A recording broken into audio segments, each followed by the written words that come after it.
Sa isang nakakagulat na pag-atake sa katiwalian, ibinunyag ni Malu Tiquia ang katotohanan sa likod ng revelasyon ni Maharlika at ang pagbisto ng PDEA sa ilang individual. Ayon kay Tiquia, malinaw na kailangan ng masusing imbestigasyon upang mabunyag ang itinatagong kaalaman sa likod ng mga pangyayari. Binigyang diin niya ang kahalagahan ng transparency at accountability sa lahat ng mga sektor ng pamahalaan. Sa kabilang banda, agad namang naglabas ng pahayag ang PDEA kaugnay sa kanilang pagbisto sa ilang personalidad. Iginiit ng ahensya na patuloy nilang susuportahan ang kampanya laban sa iligal na droga at sa anumang anyo ng katiwalian sa pamahalaan. Ang mga pahayag na ito ay nagpapakita ng patuloy na pagtutok ng publiko sa mga isyu ng katiwalian at kriminalidad sa bansa na nagpapalakas ng panawagan para sa mas mahigpit na pagpapatupad ng batas at pagpapanagot sa mga tiwaling opisyal. Well, ito nga ang balitang ating pagkakatutukan. Ngunit bago ang lahat, siguraduhin mag-subscribe at i-hit ang notification bell para sa patuloy na pagtutok sa mga sulyap ng bagong balita sa tunay na boses ng masa.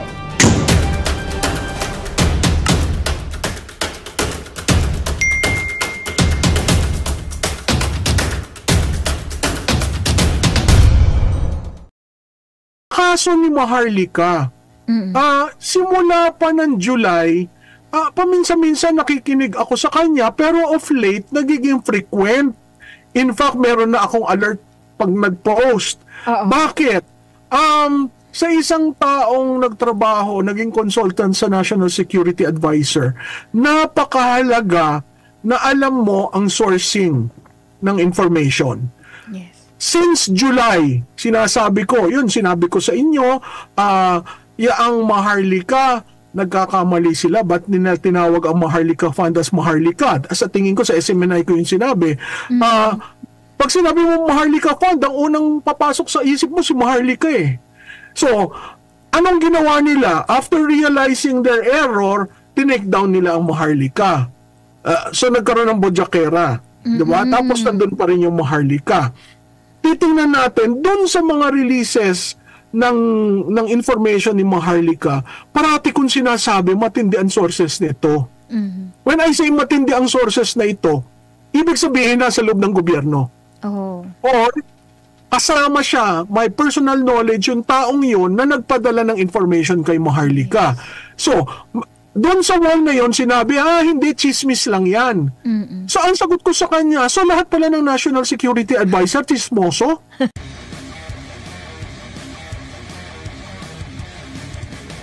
Dito po sa mga, meron kayong post patungkol dito sa kay Maharlika, yung sa pag-appreciate nung inilabas na mga ebidensya. Maaari nyo po bang ipaliwanag? Kasi, naalala ko nung panahon ng maisog sa Davao, nag-overtime yung PDEA noon eh. Wow. Kinag-overtime, umaga agad, kailangan na makabigay ng sagot. Ang bilis.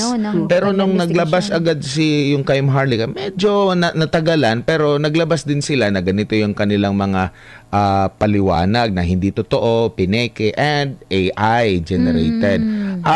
Ano sa tingin mo, ma'am? Paano ba? At i-educate natin yung ating mga kababayan since nabanggit mo nga sa iyong post na nakapagturo ka na rin sa, tama ba? Naging advisor or consultant ba sa NSA? Advisor, consultant. Atman, salamat doon, no? Kasi kaya yan nangyari, meron akong isang sinagot na wall na sinasabi ko, intindihin nyo ang intelligence analysis. Kasi ang intelligence analysis depende sa source mo ng information at saka yung reliability ng information itself.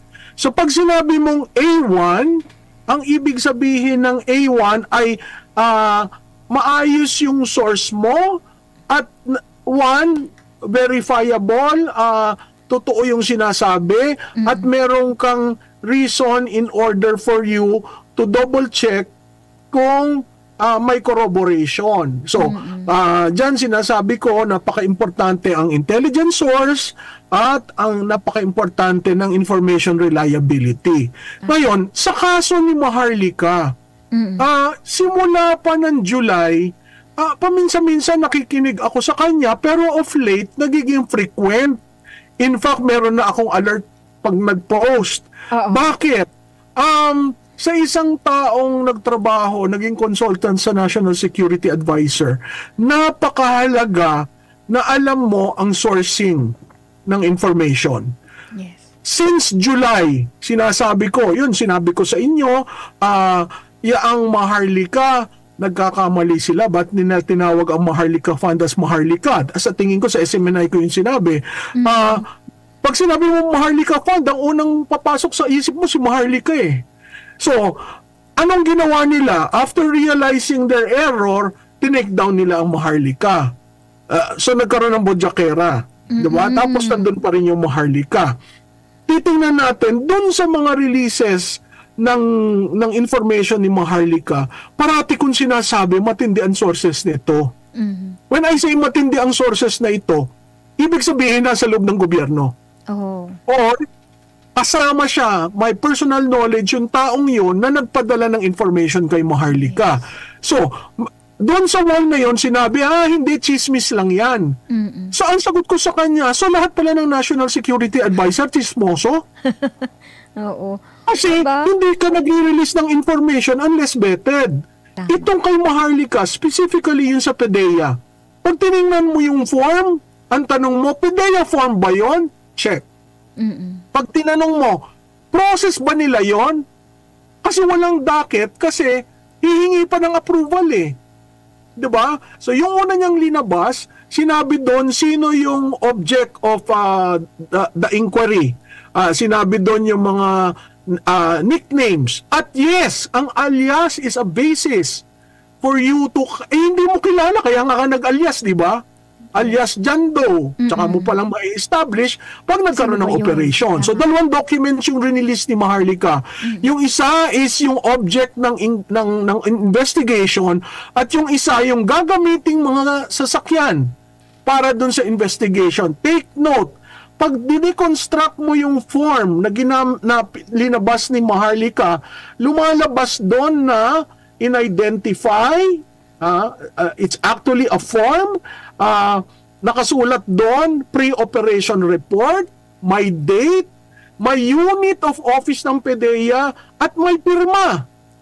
Pero blinak niya yung pirma. Siyempre. So, kung sasagot si PDEA at sasabihin niya, that's a fake form, all Maharlika will have to do is to remove that signature one. Ma-identify kung sino It yung becomes a legitimate document. So, ang nakasulat doon, tingnan niyo yung pre-operation report, a confidential informant personally. So, sabi ko, malalim ito. Kasi may personal knowledge, pero confidential. So, you cannot release the name. Tapos, merong certainty ng address. 4C Rizal Tower Building, Rockwell, Makati City. Tinukoy yung lugar. Diba? So, that's one, pre-operation. Ang process sa PDEA, magsabit ka ng pre-operation, papirmahin mo. Diba? Kaya nga siya merong surveillance at casing, hindi test by. Yun yung second document niya. Authority to operate. Meron pong ganyang mga documents sa PDEA. Ang release ni Maharlika are 2 documents that are part of their processes. Okay? So dapat, kung sinagot ng PDEA yan, one, you talk about your document. Second, you question the process. Third, then you go to the document itself. Yes. Kasi doon sa document itself, sa authority to operate, nakakover ang team leader, nakakover ang noted by. Okay? Which means, meron silang initial information at i-validate nila yung initial information by conducting a surveillance and a casing. Specific ang choices mo kasi, surveillance, casing, test by bust, search warrant, others. So, surveillance lang at casing, dun sa lugar na yon. Okay? Ang sagot, that's a fake document produced by AI. Sa tingin ko, mahirap makaproduce ng AI bearing your logos and all these procedures and processes. Actually, ma'am, meron pa siyang isang ipinost na bago. Ito yung latest, ano? Oo, meron akong ipinadala din sa iyo. Ito yung latest kasi parang pangatlo ata ito dito naman ay parang ito na yung memorandum na rin ito eh. Memorandum. Tapos, merong witness mismo. Ang nakalagay dito sa latest post subject reported nefarious activities of blank and Bongbong Marcos alias Bonget, date March 10. Okay, nasa number 2 dito sinasabi, a confidential informant personally appeared before this office and reported the above mentioned showbiz and political personalities together with some unidentified male and female companions who are allegedly frequently seen inhaling white powdery substance suspected to be illegal drugs inside the above cited condominium unit. Recommend approval of the attached pre-operation. Yun yung unang niyang pinost, no? So, kalaki pala ito. Parang pangatlong dokumento ito na nilabas. Yan, kung titingnan natin, Admar, yan ang una. Tapos nagkaroon ng pre-operation request. Oo. Yun yung So, technically, ang ginagawa, parang kinukompleto niya siguro yung storya. Kasi question yung dalawa. Ang critical dyan, kasi di ba doon sa narrative sinabi tinigilan ng isang kalihim. Kaya hindi naging actual yung operation. Kasi meron pa nga siyang sinabi, Harang, ma'am, oo. na kaya, kasi kinwestiyon, bakit walang control number? Sabi niya, magkakaroon lang daw yun ng control number kapag itinuloy. That's right. Pag harang. in-approve ng higher up, then it becomes approved. Kasi kita mo yung sa isang part, may mga sasakyan eh. Ang request doon sa gasolina eh. Oo. budget for gasoline. Kasi magkikasing ka eh. Kompleto. So technically, yung mga linalabas ni Maharlika, at kung titingnan mo yung date, March 8, March 11 or 10, Sunod-sunod na magkakasunod. May sequence talaga, no? Ang kailangan itanong sa PDEA, who stop it? Kasi 20... Ang isa pa doon sa paliwanag kasi, ma'am, ng PIDEA, kapag meron daw operation na ilalagay lahat doon, wala naman daw doon. Ang nasa isip ko naman, hindi nga naituloy yung operation. Oo, so, kaya paano mailalagay yan doon? Kasi operation na yun, ito, pre-operation, hindi pa nga, pupunta pa nga sila humihingi ng clearance, kumbaga. Hindi natuloy, so possible, kaya hindi na isulat doon siguro. Nakompleto Hindi, talaga. alam mo, ang request nila for operation is just to surveillance and casing. Which means surveillance, mamatsagan mo, casing, paikot-ikot ka. Observe ka. Walang arrest, ha? Walang buy bust. So, sa tingin ko ito, nasa preliminary stage pa lang, may information. Kasi kung titingnan mo doon sa una niyang linabas, personal eh. Confidential informant personally appeared. So, pumunta sa PDEA. Parang a request ng investigation tungkol doon. Before this office and reported that a group of showbiz and politically affluent personalities are frequently using illegal drugs. Naku. Personally, meaning that person was inside personally. So, may knowledge siya na nangyayari yon. So, this person requested. Tapos, ngayong yung linabas niya, completes the story. Yes. Oo. Na yung pala ay tinitingnan na nila. Pero walang official surveillance and casing. Kasi yung request parang niya is for surveillance and casing na hindi nga inaprubahan. Yes. Oo. Pero, So ang tanong natin, bakit hindi inaprubahan? Bakit At hindi sino ang natuloy? nagpatigil? And, Kasi ma'am, yan ay 2012 pa. Opo. Tama. Ma'am, ang isa din sa tanong na nasa isip ko, so kumbaga, nung nakita siguro nila yung pangalan, mismo siguro din yung pinaka-official. Kung halimbawa, ipagpalagay natin kung ito man ay totoo, kasi hindi pa talaga natin na masabi, di ba? Mayroong ibang sabi na peke ito, ganito. If ever man na totoo ito, at kumbaga, nakarating sa pinaka-head, nakita niya yung mga pangalan, kasi ito mga pangalan na ito, during that time, isang artista, tapos di ko lang alam kung senador pa atay siya dito, itong si Bongbong Marcos. Ano yung parang tipong untouchable? Bakit kailangan na umabot sa punto na naharangan? So possible din na isinumbong o Possible. Tinimbre. mayroon silang informant doon sa loob, kasi Sa IIS lang ito eh. Pwede naman silang magdiretso IIS parang doon sa mismong unit, intelligence unit ata ito ng di ba? Sa mismong PIDEA, pwede nang hindi umakyat pa ito eh. Kumbaga pwede nang mag-say si IIS na director na sige, tuloy na yan. So possible na naikwento ganito ganyan hanggang sa umabot siguro at nakaabot sa paghaharap kaya hindi natuloy siguro. Pwede rin yun or dahil personality yung involved. Oo. Kaya tahimik mo. So high value person. Oo. Siguro ma'am, huli na lang. Kung ikaw ay strategist ng inaakusahan na nito ma'am, ano ang tapos yung iyong kliyente ay naniniwalang hindi siya naniniwala dito, anong magandang gawin? Drug test na lang siguro. Para matapos yung issue tungkol dun sa yung drug test na hindi ihi. Yung drug test na sa buhok or sa dugo. Blood, oo. Diba? Oo. At dapat highly it's not done by your physician, may third party na nandun para makita. Kasi you need to rest this once and for all. Yes. Kasi an allegation that a president uses cocaine and has been using, this is 2012, today we're 2024, so that's 12 years ago. You know how it impacts on the brain. Tsaka ano pa ma'am,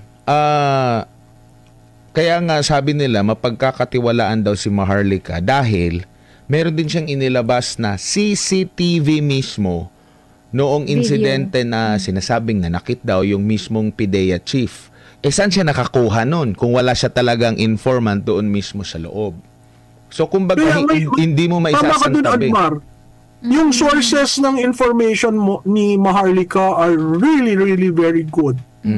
Because they're all, hindi naman all, but either they're person involved and has personal knowledge, and two, from internal. Yes, oo. But yun ang sakit nitong administration na ito from day one, which I think I mentioned, the leakages are too many. Naalala ko tuloy yung issue naman kay Senador Bongo, yung inakusan siya ni Trillanes na mayroong dragon. Naghubad siya. 'Di ba? Kasi ano siya na talagang gusto kong tahasang sampalin sa mukha ng katotohanan nitong na to, tapos nakita sa likod talaga may bintusa. Hindi dragon. I remember that. Hindi dragon yung nakita. So kumbaga, edi pahiya ngayon yung nag-akusa sa iyo. So pwedeng gawin niya ni PBBM at hindi lang pwedeng tawanan kasi nga sabi ko nga kanina, yung nagsabi, halimbawa, ang una palang nagsabi pala nito, si Senadora Nikki Cosseteng. At ito rin yung gamit-gamit ni dating COMELEC Commissioner Guanzon. 'Di ba? Sa kanyang pangangampanya noon. Lagi niya ginagamit, nagdadala siya ng coke, lagi niya sinasabing ngiwi. Hindi lang si PRRD tsaka itong si Maharlika. So marami din yan silang mga supporter, marami din yan silang So tagal ba naman? May significant number. So para at least once and for all masettle ito lahat para at least makabawi din siya kung talagang siya ay naniniwalang hindi ito totoo at hindi pwedeng isantabi.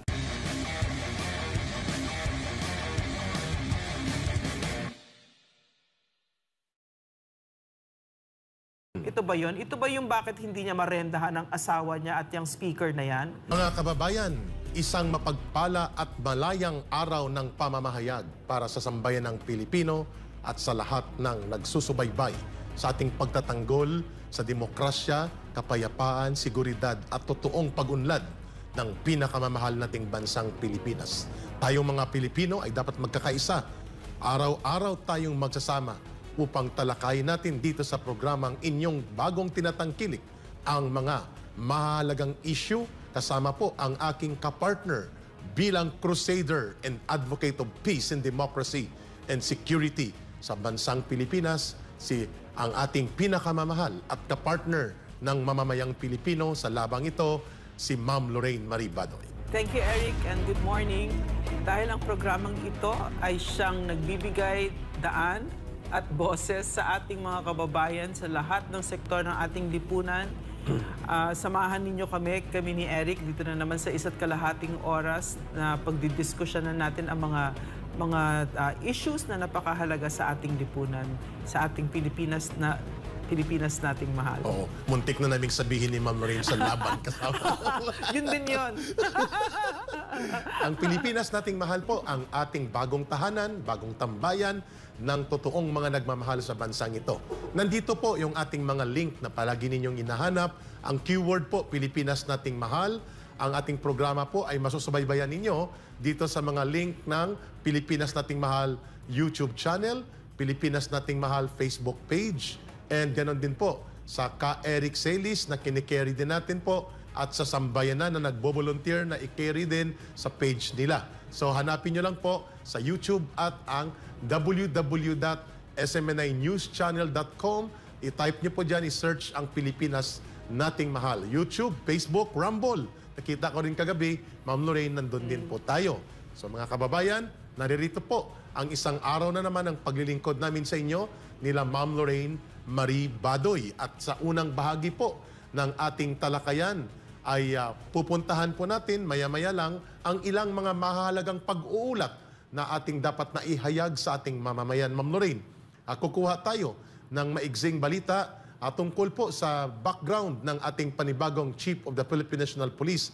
Aside sa binanggit kahapon ni Ma'am Lorraine that he was a graduate or he's a graduate of PMA Class 1991. He belongs to the class of PMA 1991. Si General Romel Marbil ay nanggaling pala ito sa rehiyon ng Region 8 kung saan din po ay nandun ang controversial na Speaker of the House nanggaling, but we are not insinuating something about that.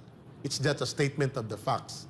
Na yan po ay pakikinggan natin how the new Chief of the Philippine National Police, Ma'am Lorraine, will navigate yung pinakapunong lingkod at punong general ng main law enforcement agency ng ating security instrument of the government.